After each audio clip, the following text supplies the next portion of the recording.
Boa noite. Vamos fazer mais uma discussão sobre alguns aspectos que são bem atuais e que dizem respeito àquela velha complexidade do entendimento da realidade.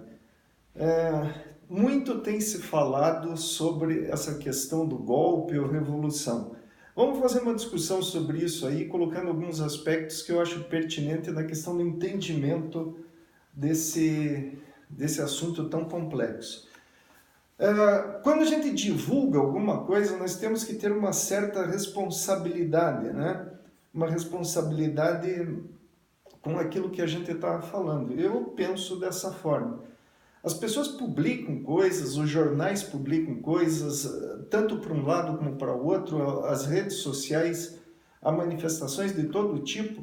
E eu queria pegar um pensamento aqui de um poeta, Edmund Wei Thiel, no livro Circle of Seasons, de 1950. Ele declarou a seguinte frase sobre um particular dilema, que é importante a gente entender para essa discussão que nós vamos ter pela frente. Moralmente é tão condenável não querer saber se uma coisa é verdade ou não, desde que ela nos dê prazer, quanto não querer saber como conseguimos o dinheiro desde que ele esteja na nossa mão. Nós temos um aspecto moral, ético, de criticar pessoas que usam dinheiro de forma ilegal.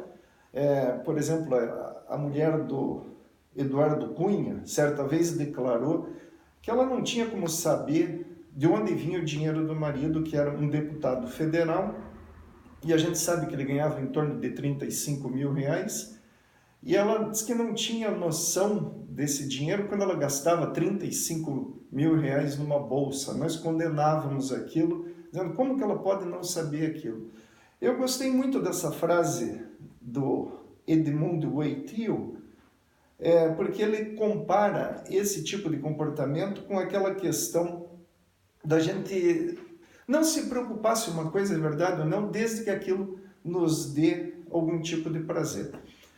Vamos analisar essa questão da revolução aí. Eu vou contar uma historinha para ilustrar esse problema. Imagine uma situação do indivíduo que está chegando na sua residência às 11 horas da noite e quando ele vai abrir o portão da garagem, um bandido chega com uma pistola e encosta na sua cabeça. Esse bandido dá duas opções. Uma das opções é que ele pegue o carro e vá junto com o bandido num banco para tirar o dinheiro. E a outra opção é que ele entre na sua residência para que ali ele faça o roubo. Vejam bem, nós temos duas opções, nós não temos uma terceira. O bandido não deu opção, vamos num bar tomar uma cerveja. Ele tem que tomar uma decisão.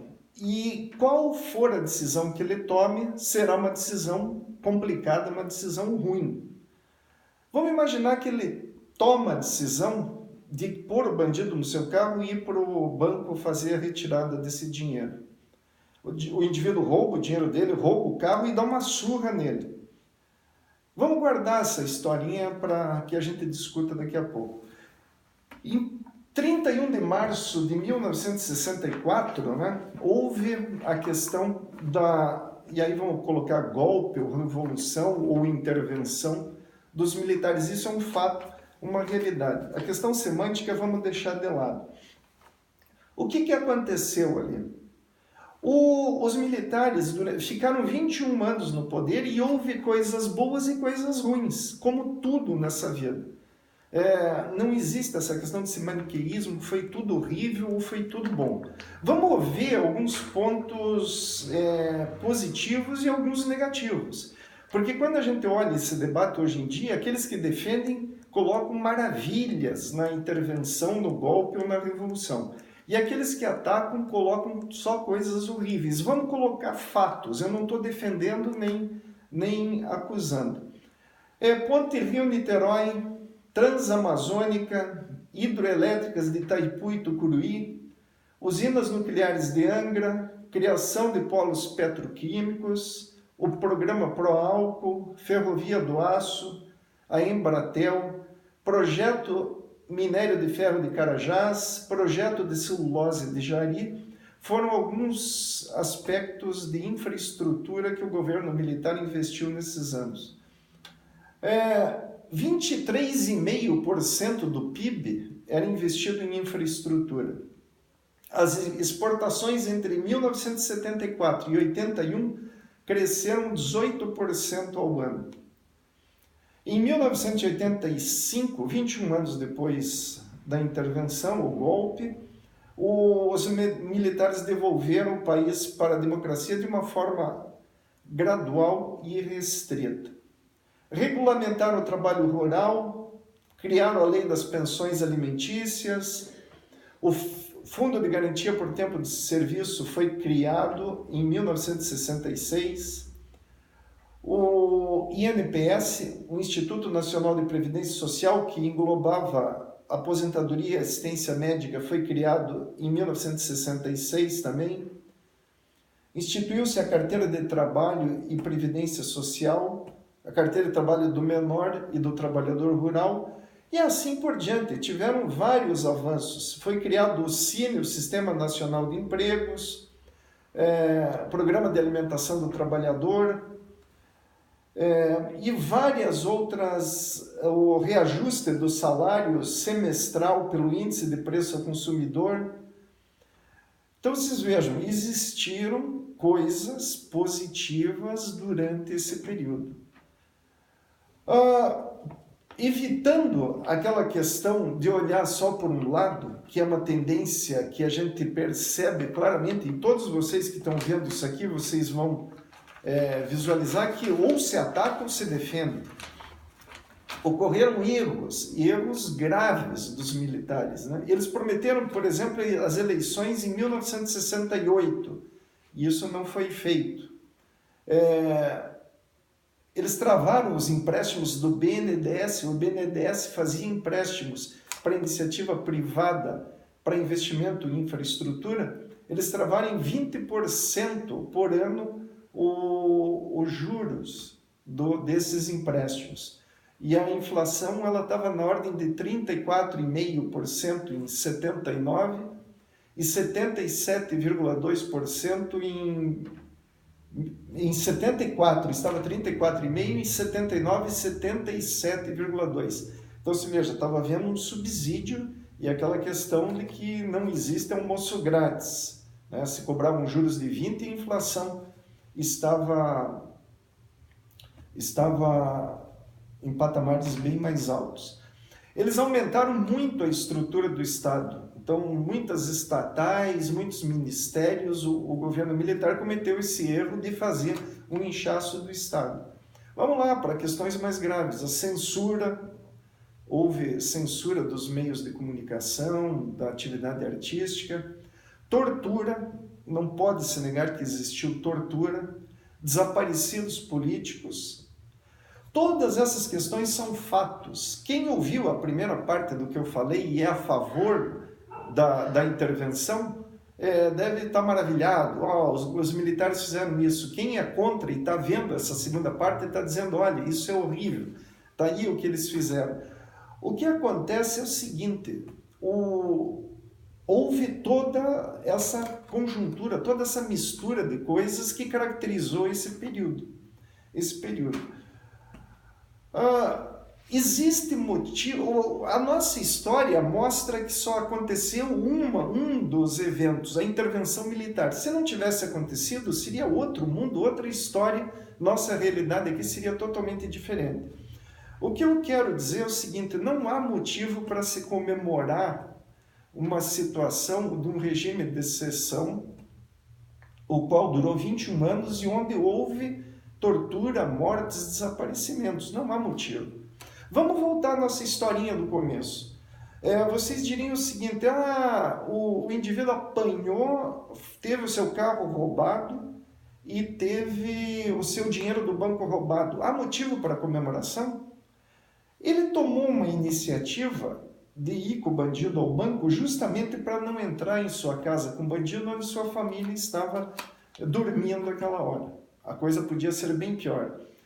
O que ele vai fazer é o seguinte, ele vai relatar: eu optei por ir com o bandido ao banco para que não houvesse a invasão da minha casa. Eu não vou comemorar isso. Então fica ridícula a situação dessa comemoração. Nós temos que ser bem pragmáticos. Agora, alguém vai dizer o seguinte, é uma colocação bem justa. Espera aí, você mostrou vários aspectos econômicos, de infraestrutura.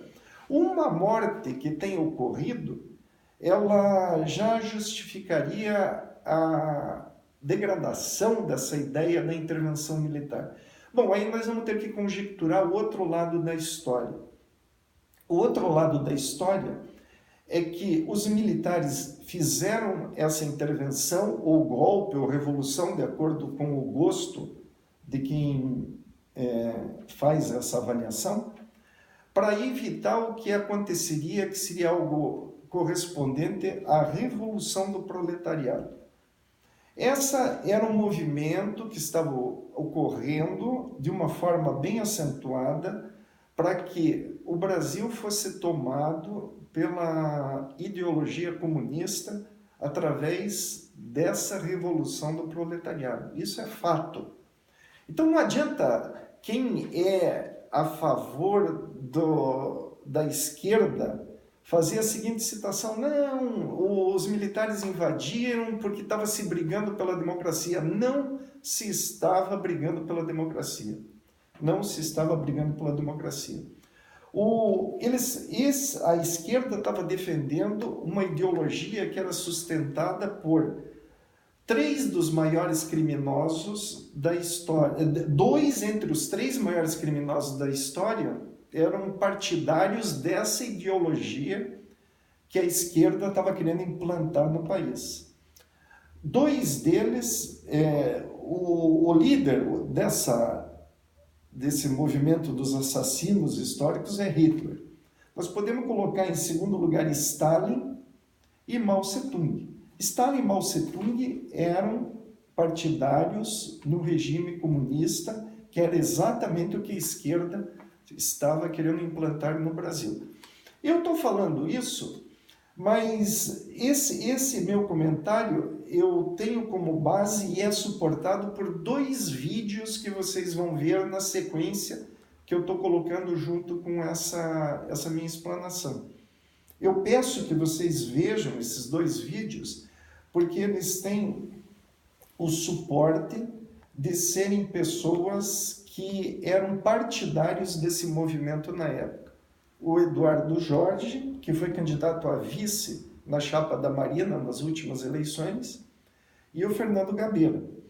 Eles falam textualmente, e aí eu peço que vocês observem e vejam com atenção, que a ideia era justamente a implantação dessa ditadura do proletariado. Então não existe santo nessa história. Os militares fizeram intervenção, fizeram tortura, fizeram coisas boas em questão de infraestrutura. O Brasil deve muito ao que foi feito nesse período. Erraram porque não controlaram a inflação como deveria ter sido controlado, fizeram torturas e desaparecimento político e censura. Então, isso foram coisas positivas e negativas. A história, se os militares tivessem dito não vamos fazer intervenção, ela teria sido totalmente diferente e talvez hoje nós estivéssemos comentando as torturas e desaparecimentos impostos pela ditadura do proletariado.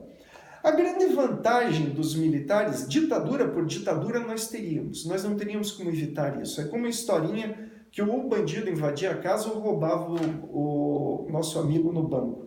Nós não tínhamos opção. A vantagem de ter sido uma ditadura do exército, uma ditadura das Forças Armadas, foi que, após algum tempo, eles fizeram uma transição, uma devolução do regime para a democracia.